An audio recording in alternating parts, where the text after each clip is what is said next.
Hello guys, नमस्कार आणि welcome back to one more new vlog. तर मी आता रेडी होऊन निघाले लातूरला जाण्यासाठी. तर प्रज्ञा फायनली आज निघाली आहे. ती इथे भाऊबीजला आली होती आणि मला यायला थोडंसं लेट झालं, त्याच्यामुळे ती 2 दिवस थांबली होती. भाऊजी पण बोलले की दीदी आताच आले तर तू थांब. मग ती आता जायला निघालीच होती, पण त्याने असा प्लॅन केला की लातूरला जावत, छान मूवी वगैरे बघत आणि मग ती जायला आवरातला आणि मग मी थोडे दिवस थांबून पुण्याला निघणार आहे. तर आता आम्ही सर्वजण निघालोत लातूरला जाण्यासाठी. मूवी वगैरे बघणार होत, अजून काही म्हणजे प्लॅन नाही आहे, पण बघू, लेट सी. पण माझ्या आता लक्षात आलं की मी ना काही दिवसापूर्वी गेले होते जेजुरीला. त्याचा व्लॉग वगैरे काही टाकलं नाही, तर त्याच्या काही क्लिप्स माझ्याकडे होत्या, तर तेही मी एडिट केले आहेत. तर आम्ही लातूरला जाईपर्यंत तुम्ही त्या क्लिप्स बघून घ्या, तो व्लॉग बघून घ्या आणि आपण भेटू थोड्याच वेळामध्ये किंवा नेक्स्ट व्लॉगमध्ये. बाय. हॅलो गाईज, नमस्कार आणि welcome back to one more new vlog. आता आम्ही उडून खाली आला आणि आम्ही आता गाडी मध्ये आहे आणि आता मी चाललो बाची शिंदी काढायला. कोट जय मल्हार. हॅलो गाईज, नमस्कार आणि welcome back to one more new vlog. तर मी आता आली आहे जेजुरीमध्ये दर्शनासाठी. रिसेंटली दिवाळी झाली आणि यावर्षीची दिवाळी खूप छान गेली. तर म्हटलं चला, दिवाळी झाली आहे, सुट्टी आहे, सर्वजण घरी आले होते ताई वगैरे, तर म्हटलं इथे येऊन दर्शन घ्यावं.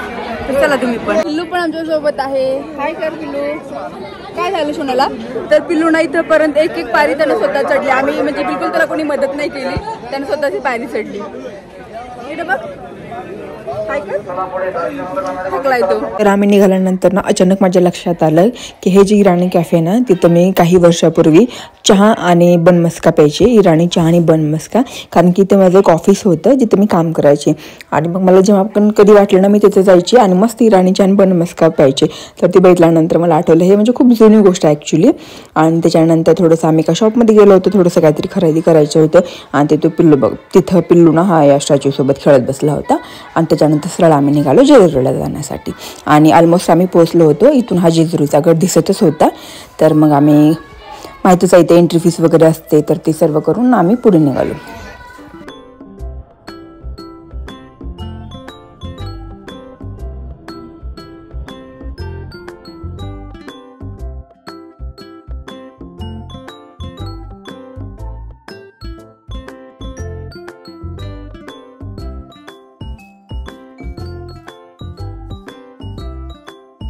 जय कर.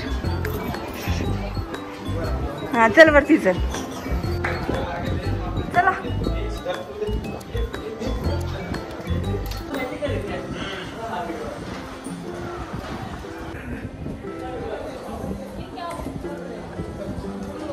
लवकर आलो.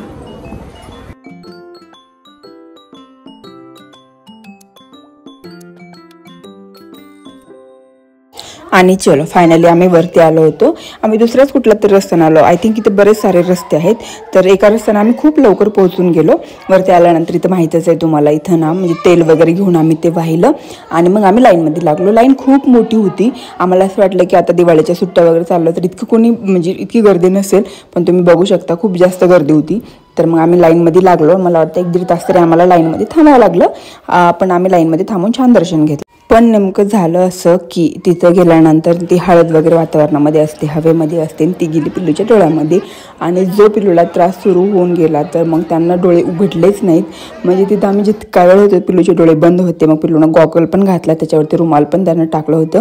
आणि आम्ही आतमध्ये जाऊन दर्शन घेऊन बाहेर येईपर्यंत पिल्लूचे डोळे बंदच होते. जेव्हा आम्ही फायनली मुख्य प्रवेशद्वारातनं बाहेर आलो आणि खाली यायला निघालो, तेव्हाच त्याने कुठे डोळे उघडले. अशी ही आमची छोटीशी जेजुरीची ट्रिप होती आणि जिथं छान दर्शन वगैरे घेतलं. सो असा होता आजचा माझा व्लॉग. बाय, भेटू नेक्स्ट व्लॉगमध्ये. बघा फिश कुठून आणला हे? वड्यावरून. कोण पकडले? हाय करा सर्वांनी. नाव काय तुमचं? आमच्या गावच्या बाहेर एक ओढ आहे, तिथनं ह्या मुलांनी ना मासे पकडून आणले. आता हे टाकायला चाललेत विहिरीमध्ये. कुठे टाकणार हो तुम्ही? का बरं? अच्छा, तिथे मला ना विहिरी टाकलेलं. खात नाही का ह्याला मारून? चालते, टाका. बघितलं का तू काय होतं? मछली होती का? तर ना गावाकडे इतका मोठा पाऊस पडला, तर साईडला ना एक ओढा आहे, तिथं खूप जास्त पाणी जमा झालं आहे. पाणी जमा झाल्यानंतर तिथं खूप सारे मासे येतात छोटे छोटे. तर त्यांनी ते खूप सारे मासे पकडून आणलेत कॅरी बॅगमध्ये आणि ते घरी आता मरत आहेत. तर ते विहिरीमध्ये टाकायला चाललेत.